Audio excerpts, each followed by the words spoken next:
ರಾಜಾಜಿನಗರ ಕ್ಷೇತ್ರದ ಹಿರಿಯ ಬಿಜೆಪಿ ಶಾಸಕ ಎಸ್ ಸುರೇಶ್ ಕುಮಾರ್ ವಿರುದ್ಧ ಲೋಕಾಯುಕ್ತಕ್ಕೆ ದೂರು ಸಲ್ಲಿಕೆಯಾಗಿದ್ದು, ಈ ಸಂಬಂಧ ಶಾಸಕರು ಮಾಧ್ಯಮ ಪ್ರಕಟಣೆ ಹೊರಡಿಸುವ ಮೂಲಕ ತೀಕ್ಷ್ಣ ಪ್ರತಿಕ್ರಿಯೆ ನೀಡಿದ್ದಾರೆ. ಕಾಂಗ್ರೆಸ್ ಕಾರ್ಯಕರ್ತ ಹಾಗೂ ವಕೀಲ ಸೂರ್ಯ ಮುಕುಂದರಾಜ್ ಎಂಬುವವರು ತಮ್ಮ ವಿರುದ್ಧ ನೀಡಿರುವ ದೂರು ಸಂಪೂರ್ಣ ಸುಳ್ಳು ಹಾಗೂ ಹಾಸ್ಯಾಸ್ಪದ ಎಂದು ಸುರೇಶ್ ಕುಮಾರ್ ಹೇಳಿದ್ದಾರೆ.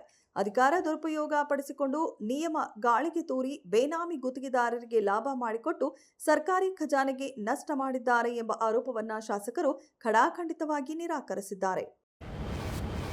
ಬಾಲಿವುಡ್ನ ಬಹುನಿರೀಕ್ಷಿತ ಪೌರಾಣಿಕ ಚಿತ್ರ ರಾಮಾಯಣ ಸದ್ಯ ದೇಶದಾದ್ಯಂತ ಭಾರೀ ಹೈಪ್ ಸೃಷ್ಟಿಸಿದೆ. ನಿತೇಶ್ ತಿವಾರಿ ನಿರ್ದೇಶನದಲ್ಲಿ ಮೂಡಿಬರುತ್ತಿರುವ ಈ ಸಿನಿಮಾದ ಸೆಟ್ಗೆ ಇತ್ತೀಚೆಗೆ ಭೇಟಿ ನೀಡಿದ್ದ ಕಂಟೆಂಟ್ ಕ್ರಿಯೇಟರ್ ಧ್ರುವ್ ಪರೀಕ್ಷಿತ್ ಅವರು ಚಿತ್ರತಂಡದ ವಿರುದ್ಧ ಅತ್ಯಂತ ಸ್ಫೋಟಕ ಹೇಳಿಕೆಯೊಂದನ್ನು ನೀಡಿದ್ದಾರೆ. ಚಿತ್ರದ ಮೇಲಿನ ಚರ್ಚೆ ಹಾಗೂ ಬಿಟ್ಟಿ ಪ್ರಚಾರಕ್ಕಾಗಿ ಚಿತ್ರತಂಡ ಉದ್ದೇಶಪೂರ್ವಕವಾಗಿಯೇ ರಣಬೀರ್ ಕಪೂರ್ ಅವರ ರಾಮ ಗ್ಲಿಮ್ಸ್ ವಿಡಿಯೋದಲ್ಲಿ ಕಳಪೆ ವಿಎಫ್ಎಕ್ಸ್ ಬಳಸಲಾಗಿತ್ತು ಎಂದು ಅವರು ಗಂಭೀರ ಆರೋಪ ಮಾಡಿದ್ದಾರೆ.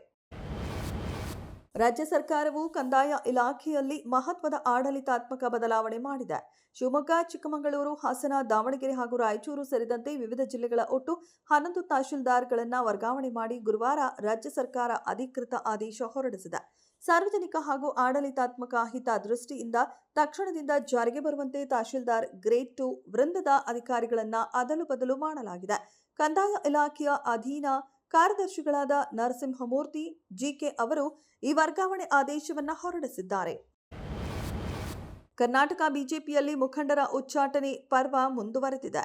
ಮೊನ್ನೆ ಅಷ್ಟೇ ರಾಜ್ಯ ಬಿಜೆಪಿ ವಕ್ತಾರ ಎಂಜಿ ಮಹೇಶ್ ಅವರನ್ನ ಪಕ್ಷದ ಪ್ರಾಥಮಿಕ ಸದಸ್ಯತ್ವದಿಂದ 6 ವರ್ಷಗಳ ಕಾಲ ಉಚ್ಚಾಟನೆ ಮಾಡಲಾಗಿತ್ತು. ಪಕ್ಷದ ಹೈಕಮಾಂಡ್ ನಾಯಕರು ಮತ್ತು ರಾಜ್ಯ ನಾಯಕತ್ವದ ವಿರುದ್ಧ ಹಗುರವಾಗಿ ಮಾತನಾಡಿದ ಆರೋಪದ ಮೇಲೆ ಉಚ್ಚಾಟಿಸಲಾಗಿತ್ತು. ಇದರ ಬೆನ್ನಲ್ಲೇ ಇಂದು ಬಿಜೆಪಿ ರೈತ ಮೋರ್ಚಾ ರಾಜ್ಯ ಪ್ರಧಾನ ಕಾರ್ಯದರ್ಶಿ ಸತೀಶ್ ಕಡತನಮಲೆ ಅವರನ್ನ ಪಕ್ಷದ ಪ್ರಾಥಮಿಕ ಸದಸ್ಯತ್ವ ಸ್ಥಾನದಿಂದ 6 ವರ್ಷಗಳ ಕಾಲ ಅಮಾನತು ಮಾಡಲಾಗಿದೆ.